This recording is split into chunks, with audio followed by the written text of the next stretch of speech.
Welcome to the Mind of Business Success podcast. I'm your host, Alicia Kramer. Our guest today is Lauren Kane. We are going to talk about raising capital. Welcome to the show, Lauren. Thank you so much for having me. I'm excited to be here. I'm excited to have this conversation. You're the first guest that I've had so far to talk on this subject, and it's a really important one. A lot of people are busy. They're grinding away in their business. Certainly getting capital or involving investors is not the right move for everyone, but sometimes it is.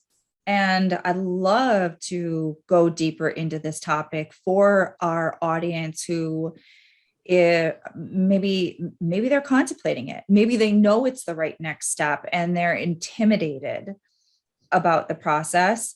And for anyone who is like, that's not for me, it's going to be a great interview for you too. So let's start by talking a little bit about what you do in your business. Yeah. So I'm the founder of VC Worthy Business.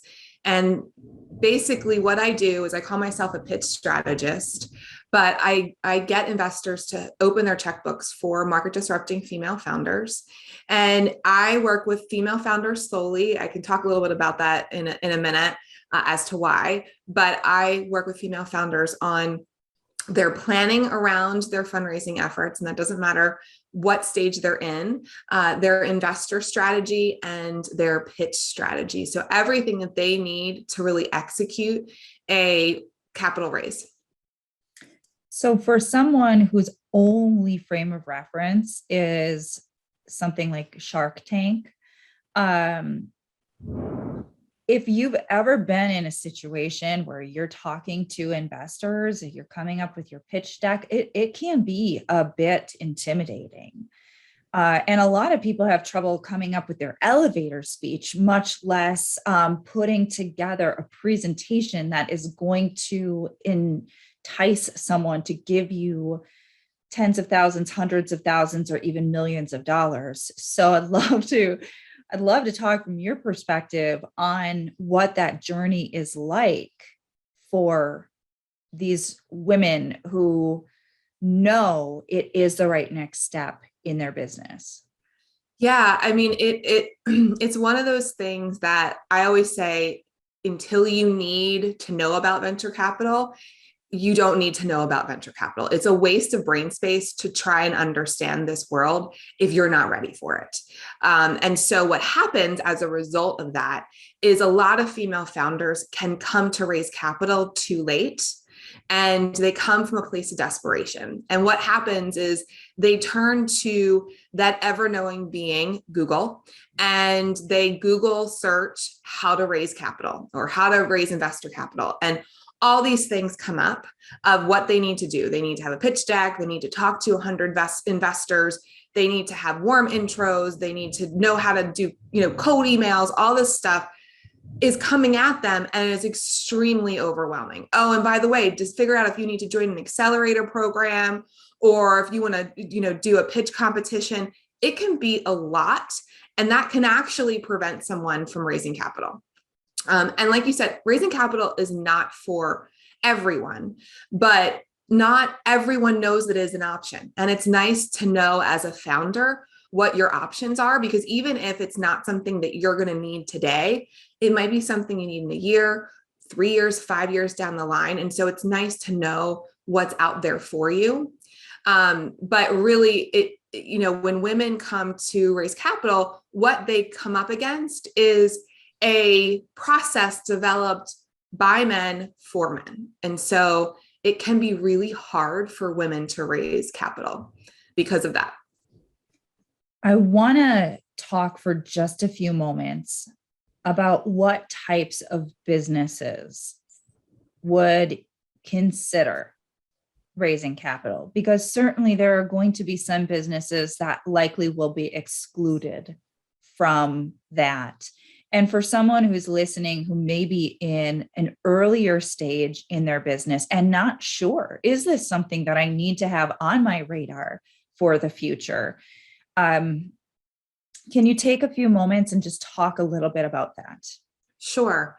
So I talk about, the fact that investors really invest in something that is disruptive. And that can be either big D disruptive or little d disruptive. And what I mean by that is it could be something that is creating a whole new vertical. So social media, that is something that I think most of us hopefully remember a time, maybe not all of us remember a time when there wasn't social media. I'm one of those people that remembers when there wasn't social media. And so when that came on the scene, that was hugely disruptive. So that's a big D disruptive. It is changing the way that people do something out of the norm. It is completely shattering how we normally do it, like a cell phone. That is just big D disruptive. And then there's little d disruptive, where it is tweaking those things that are already out there, but putting your own spin on it and making it better. And that's where women are amazing. Women are inherently problem solvers because we do it about 1,000 times a day. And so women tend to see where there's a need for something where a man might not necessarily see a need. And so women are really good at coming up with disruptive ideas. Now, someone who has, like, as a freelancer or has a business where the brand, if they were to cease to exist tomorrow or decide to call it a quit, could not stand on its own two legs.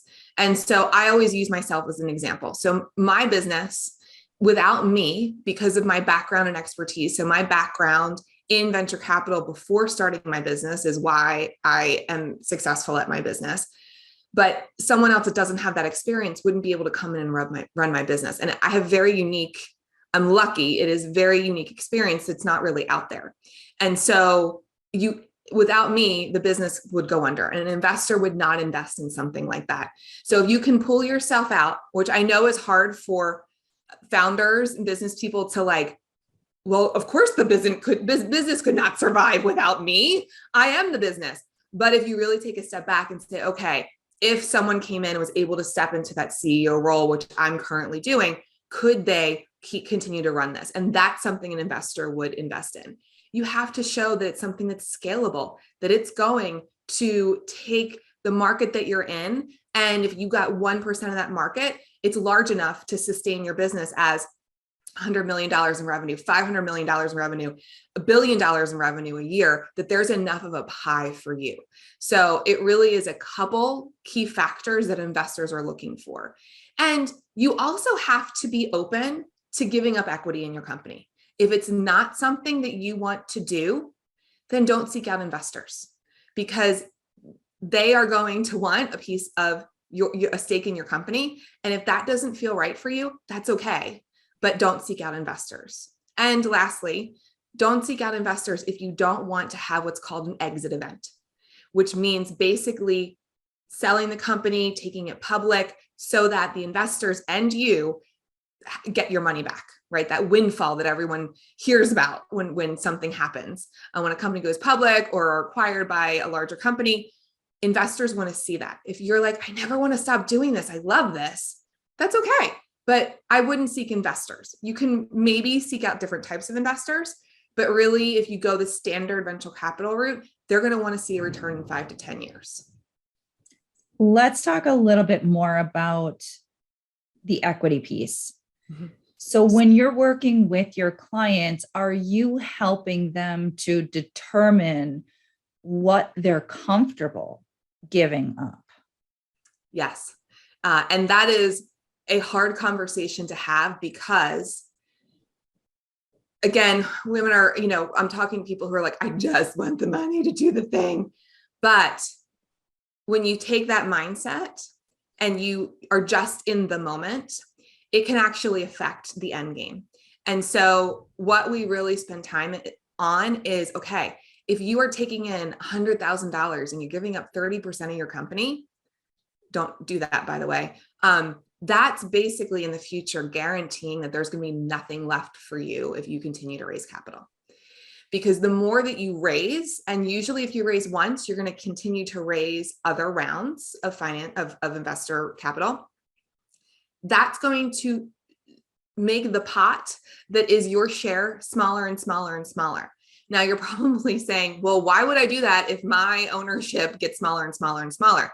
But the company is being valued at more and more and more money. So you hear about valuations That's where what the company is worth, and that's what investors try and figure out, and is a negotiation piece. But when you go to sell the company, if you have 10% and you sold the company for $1 billion, that's how much you get. So it doesn't matter if you went from 100% to 10%, because you are at $1 billion and you just had a windfall. And so I always tell my founders, especially in an early stage, you always want to find investors that care about your ownership and have that future looking view to make sure that they are not diluting, which means making your ownership percentage smaller. They're not diluting you down to nothing. You covered a couple of different points. So now let's just say that we have an innovative woman entrepreneur who has a big vision, and she knows in her heart that what she is creating has the potential to have a really positive impact on a lot of people's lives. And capital is necessary to get her to that next level. I want to go into the ways that investors typically determine the value. So I know that there are some different valuation models. When you're working with your clients, I'm curious what strategy, what approach you tend to take to help get a ballpark figure before you go out and you actually start pitching. Yeah. And valuation is always this magical thing that people are like, how do we come up with this number? And women inherently value themselves lower than what a valuation should be, which I find fascinating, by the way, that women inherently undervalue their company, and investors will say, okay, that sounds great. Let's do that.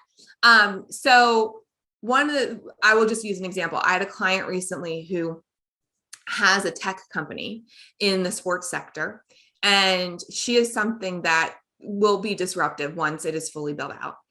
And I said, well, what's your valuation? She's raising an equity round. So that means that there's shares involved. You're giving away equity. And she said, well, I'm just doing 1 times my revenue for the year. And her first year of once she has it built and goes to market. I think I had an audible gasp. She's like, and I modeled it out, and this is what it's going to be. And we really had to talk about the blocks that she had around valuing herself. So yes, valuation is totally about the numbers. And it is, depending on the sector you're in, it is a multiple of your revenue. It really is, but over a certain amount of time. But I also think it is really important to talk about what is your block around your valuation of your company. Because if an investor comes back and evaluation is a negotiation point, because it is hypothesis. It is an educated guess based off of the sector that you're in, the revenue that you're predicting that you're going to have, based off of some historical fact, hopefully, but not always. And so, it's something that can be negotiated because it is an educated guess. And so if a woman has a block around it, say she thinks that her company should be really valued at $12 million. An investor comes back and says, well, I think it's really at 6. And she's not standing in a place where she feels confident around her knowledge of what she knows about her company and how amazing it's going to be and how it is going to take the world by storm, then she might say, okay. Instead of saying, okay, let's look at where you're coming from with your valuation. Let's look at the data points. And why don't we meet in the middle? And a negotiation is, no parties are happy, right? That you try and find a happy medium where both sides are able to still coexist together. And so in that case, it might be a 9 million valuation, but it really is about picking and pulling apart what is going on with that. And why are you undervaluing yourself? Or why are you even having a block around coming up what your valuation could be? Now, I do also recommend that you talk to a financial person with a financial background in terms of like a CPA that works with startups, so that they can also help you put together a model that you can feel confident about when you're talking about your company and that valuation. I love that we're talking about the mindset piece. I've got to go there, right? Mm-hmm. Big part, so, huge part.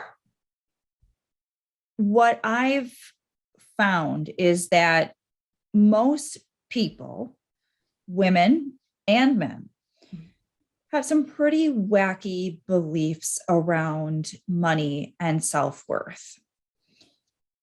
There is definitely truth in the statement that women are more likely to undervalue themselves. And we are transitioning as a society, as a culture, from a very different paradigm where women were the stay-at-home moms, maybe they had part-time jobs. Their role was typically not as the primary breadwinner.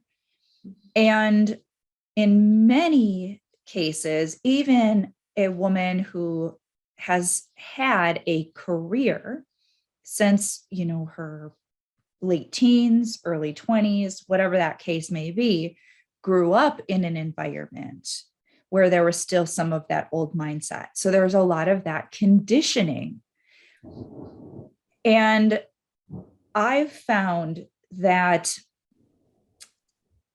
it's not uncommon for even my clients, women business owners, who are uncomfortable looking at their money. They're not empowered by their money.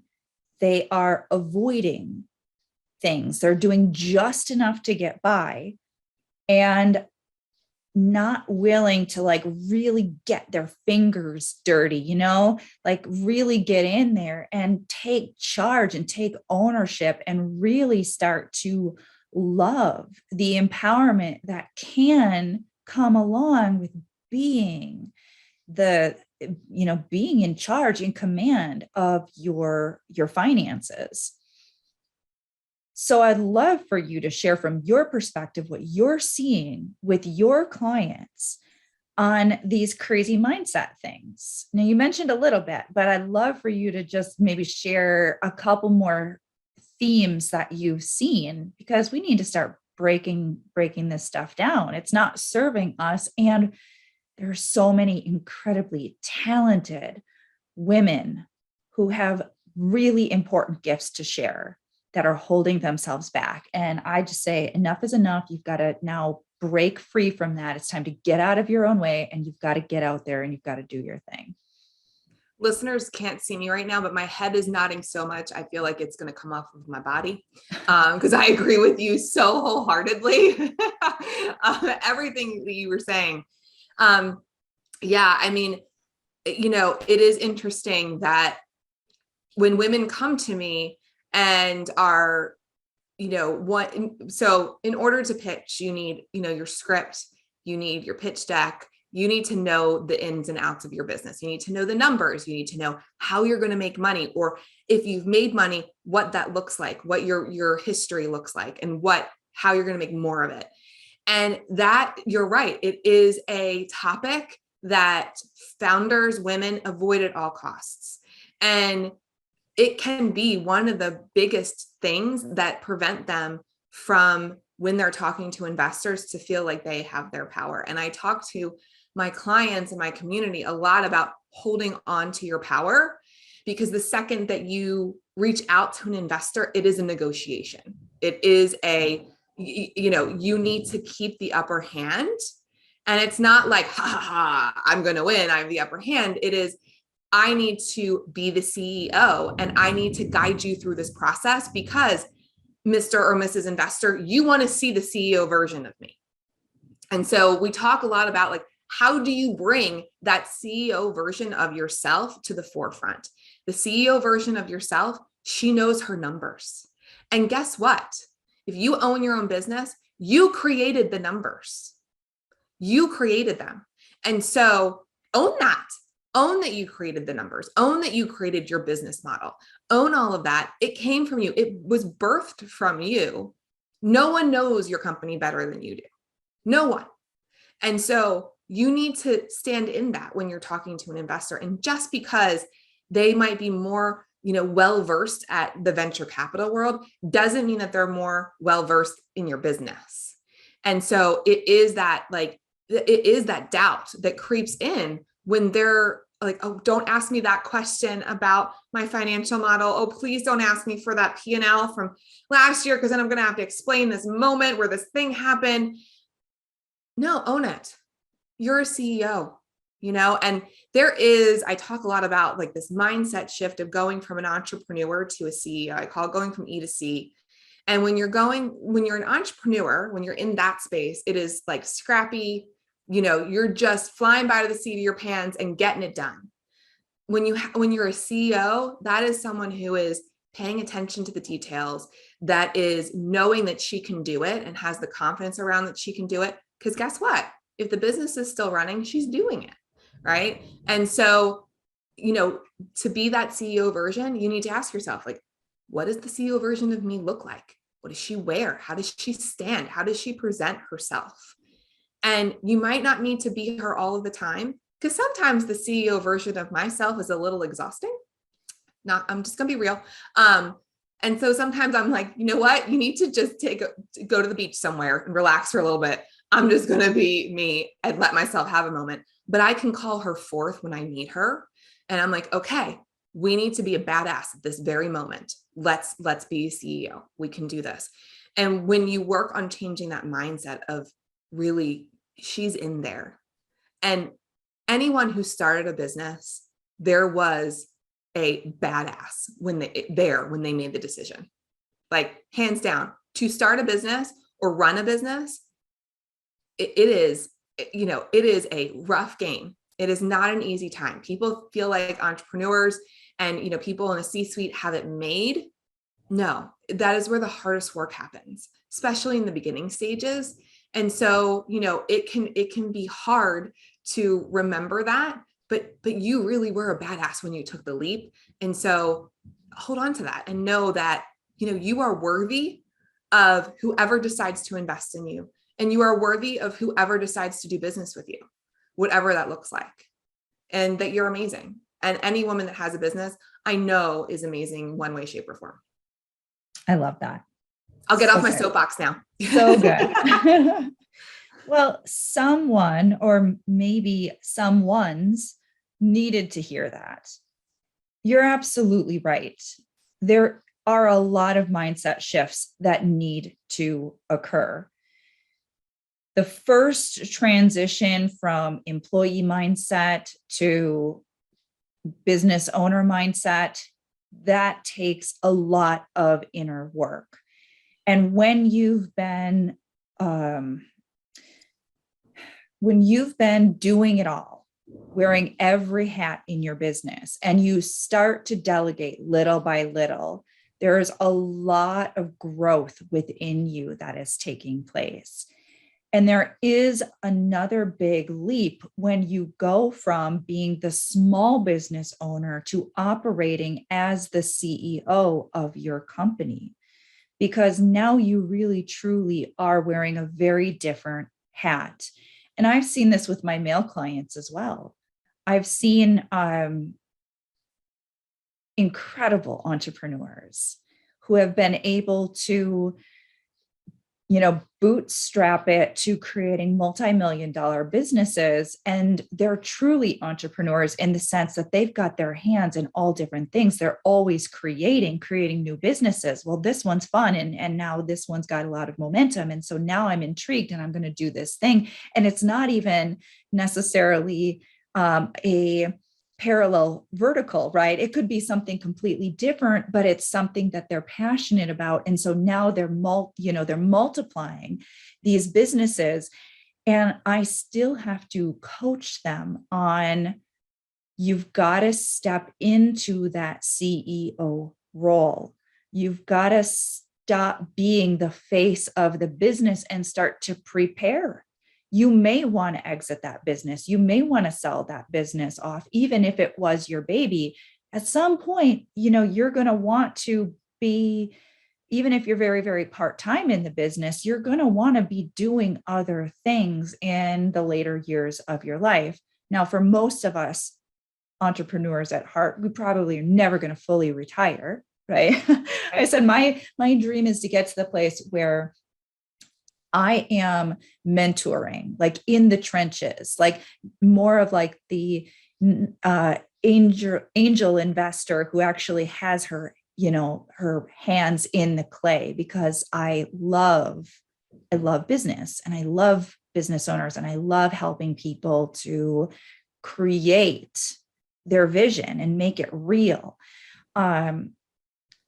You still have to be able to make that transition, because you cannot scale, you cannot leverage, you cannot delegate when you're holding on to the day-to-day details that someone else really needs to be doing. Do you feel like it's part of it is imposter syndrome, that it's, if I let everything go, that, and step into that CEO place, that someone's going to know that I didn't really know what I was doing? I see symptoms of imposter syndrome creep up in different ways.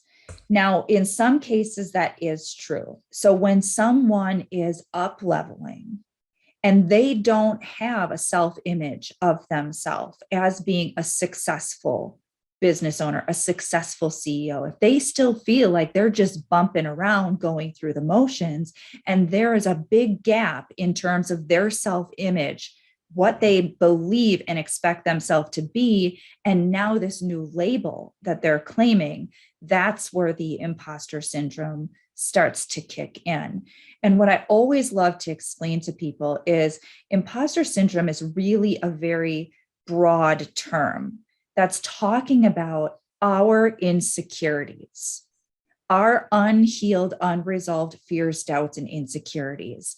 Not everybody's going to label that as imposter syndrome. And it's just like any other, quote, disease, right? There's a myriad of different symptoms that can fall under that umbrella term. What we really need to remember is there's inner work to do. We've got to work on our inner game. We've got to release the old self-image stuff, the old beliefs that we're still holding on to, because those things do not fit who we are becoming. And as long as there is this conflict within us, it's going to create emotional turbulence. That's when we tend to self-sabotage in any way that is right and good for you, whether that's procrastination or manifesting money issues or creating problems with employees or creating problems with your health or creating problems like massive financial upheaval. We do all sorts of really wacky, dysfunctional stuff to keep ourselves in check, right where we believe we are intended to be. And you've got to be willing to do that deeper inner work, because you can't just grind through it. There's no amount of activity that you can do, money that you can throw at a problem, that is going to resolve that within yourself. And it's a lifetime practice, right? You have to continue to keep working on yourself and up leveling yourself. And it doesn't matter what your career is. It's just a human thing. And also realizing when you need some help and asking for it, right? I know sometimes I hit a wall, I get really stuck on something and I'm like, well, why isn't this working? And sometimes, especially since I'm solo other than my VA, there's not anyone to turn and ask. And so I need to have someone or a team, that comes in, a pit crew sometimes, and comes in and can help me in the places where I'm really struggling. And a lot of times for me, that's mindset. Mm-hmm. Yep, absolutely. And I've said it so many times. No one is exempt from this. No amount of money that you earn affords you the luxury of sweeping all of your unpleasant, undesirable, subconscious stuff under the rug. There is no free pass. There's not even a pass that you can buy. You have to do the work. And many of my clients are very successful. I work with people at all different stages. But it's so fascinating how people look at someone who's sort of up on this pedestal and think, oh, they've got it all figured out. They've got it all together. And guess what? They're human too. And they're still doing their work. Exactly. Exactly. We all have stuff that we're working through. So on that topic, I'd love to ask you the golden question. So is there a mindset obstacle that you had to overcome in order to get to where you are today that you'd be willing to share with us? Yeah. I mean, I'm like, well, gee, which one do I pick? Is really the answer to that. Because it is, no matter at what level I get to, it's like, okay, I finally conquered that. And it is a new set of problems that come with it. It for me, for a long time, it was imposter syndrome around, being able to grow my business. I am really good at networking and connections and all of that, but was not necessarily, the best at closing a sale. And I had to work through, and it wasn't even about talking about money, because I know a lot of times for people, it's talking about money. That I have no problem with. It is really working through that. Like, okay, are you in or are you out? And it's like a CEO moment, right? And so I had to really work on that. And I asked for outside help because I knew I was not doing a great job at it. And it's something that I constantly have to work at because I am a people pleaser. So it goes against my ingrained personality. I like that I'm a people pleaser, but I don't like when it shows up and affects my business in a negative way. And so that for me was something that I became very aware of. And I didn't think about it going in. And then I'm like, well, God, I'm having these great conversations, but it's not converting. It's not converting. Why? And I mean, I'm a business person. I know that something has to be broken if it's not converting. And so I brought someone in who had a lot of come to Jesus conversations with me, a lot of real hard talk. And through that came amazing things, and, was able to figure out something that worked for me. And so sort of a workaround, but it's a workaround that works for me. And so that is, that has been my biggest struggle. The other one is actually my husband does not necessarily understand all of what I do. And so not letting his questions and self-doubt about my business creep into my own head. And I think that is, when you have your own business, there are always people out there that don't necessarily get what you do. And those tend to be the loudest people. I don't know why. Or maybe we just allow them to be the loudest. And that can start to creep in. It's like, well, could they be right? But if they don't get what you do, no, they're not right. I can say with 100% certainty, if they don't get it, they're not right. But that was also another big, big thing for me. Those are things that people can relate to. A lot of people are going through their own version of those types of things. One of the things I recognized very early on in my business was us business people, we're outliers in many cases. We're the crazy risk takers that are doing these dangerous things, right? And when you have a family that has the mindset that you need to have a stable job and a stable income and have benefits and savings, and it's a very different mindset. And that tends to create some friction with sometimes well-meaning parents, sometimes well-meaning significant others, right? And they're just trying to protect us based on their beliefs.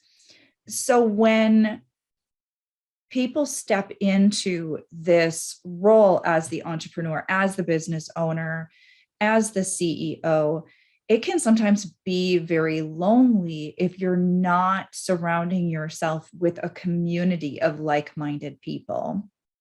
And very early on, I had a lot of clients say, that they so loved that they had someone that they could go to that understood them. So for whoever is listening that needs to hear that piece, if your family is not supporting you, that doesn't mean that there aren't people out there who will be your biggest fans. They'll be your greatest cheerleaders. And what I found is that as I started to demonstrate my competency, my success, I didn't hear that type of feedback anymore. Then it became more of, I'm really proud of you, and it's amazing what you're doing. And the people who were so afraid before now are standing there and they're, cheering you on. So if you can get past the initial discomfort and make sure that you have a team of people that support you, you'll get to the other side of that. And that's where we are the greatest gift and contribution to the most people, because now we are doing the thing that we are meant to be doing, and we're able to support all the people we care about. Lauren, sorry.